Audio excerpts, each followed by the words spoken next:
की बात है, राजा मान सिंह की स्थापना किया हुआ बैकटपुर यह मंदिर है।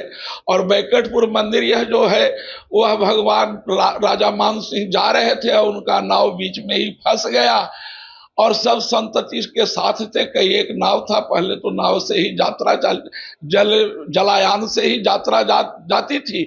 जलायान में जल की जो यात्रा है, जल का वाहन जो होता है, नाव या जो पानी वाला जहाज कहते हैं, उससे जो लोग चलते हैं उसी पर जा रहे थे। उसी सोने में भगवान शंकर मान सिंह को स्वप्न दिए कि इस जगह मैं हूँ, शिवलिंग है, इस शिवलिंग को तुम स्थापना करो। राजा मान सिंह ने उसको स्थापना किए। उसी द्वादश लिंग है नहीं, द्वादश ज्योतिर्लिंग में बैकटपुर नहीं आता है।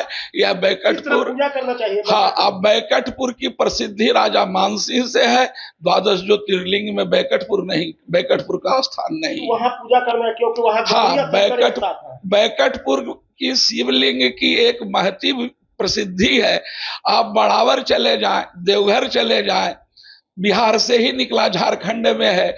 आप बड़ावर चले जाएं, देवघर चले जाएं, पटना के दुग्धेश्वर महादेव चले जाएं, फिर आपको ओरियाव चले जाएं, शिवलिंग की पूजा होती है। कैमूर चले जाएं, वहां भी शिवलिंग है, कैमूर चले जाएं। लेकिन गौरी शंकर महादेव एक शिवलिंग में नहीं मिलेंगे। एक शिवलिंग में मिलेंगे तो कहाँ मिलेंगे? बिहटा भी में भी चले जाएं तो गौरी शंकर नहीं है, कृत्रिम रूप से है। लेकिन वह शिवलिंग में ही गौरी के साथ शिवलिंग है। किस तरह पूजा करना चाहिए? शिवलिंग है। अब आइए किस तरह से पूजा करनी चाहिए। तो शिवलिंग के रुद्राभिषेक में सबसे पहले ध्यान पड़ेगा बैकटपुर में जाने के पहले कि उनके मस्तक पर ही हमारा जल पड़े और उनकी जल की छींटा से गौरी स्वयं स्नान कर ले।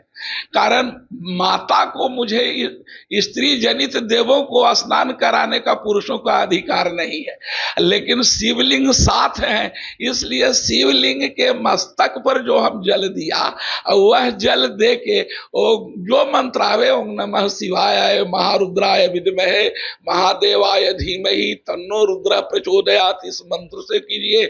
ओम त्र्यंबकं जजामहे सुगंधिं पुष्टिवर्धनम् उर्वारुकमिव वंदनात् मृत्योर्मुक्षीयमामृतात्, इससे भी मृत्युंजय से कर सकते हैं। ओम नमः नमस्ते रुद्रमन्यवे उतोत वहवे नमः बाहुभ्याम उतते नमः नमः शंकराय च शिवाय च शिवतराय च। जलाभिषेक कीजिए। जलाभिषेक करने के बाद रोड़ी चढ़ा दीजिए। रोली चढ़ाने के मंत्र बोलिए, ओम नमः शिवाय। पूरे महीना बन पड़े तो 5 सोमवारी तो रोज करिए। ऐसे पूरे महीना बेलपत्र चढ़ाना। यदि पूरे महीना यह व्रत धारणा कर लें कि हम बिलपत्र चढ़ा दें तो यह भगवान शिव की एक भौतिकी प्रसाद होगी और 1 महीना का फलाफल आपको अपने चढ़ाने के बाद बुझा जाएगा कि हम क्या फल पाए। तो पूरे 1 महीना पूरे सावन महीने में अगर आप भगवान शंकर पर के शिवलिंग पर बेलपत्र चढ़ाते हैं, गंगा जल करते हैं, तो आपको खुद पूरे साल में अनुभव होगा कि हमने 1 महीने में क्या किया है। यह पंडित पतंजलि शास्त्री बता रहे हैं कि इस बार काफ़ी अहम संयोग है सावन महीने में, क्योंकि शुरू और अंत दोनों में सोमवारी है और पूरे 5 सोमवारी जो कई सालों बाद यह हम संयोग आया है। शिव भक्तों के लिए इस बार का सावन महीना काफ़ी खास है। परमानंद सिंह, एबीपी न्यूज़, पटना।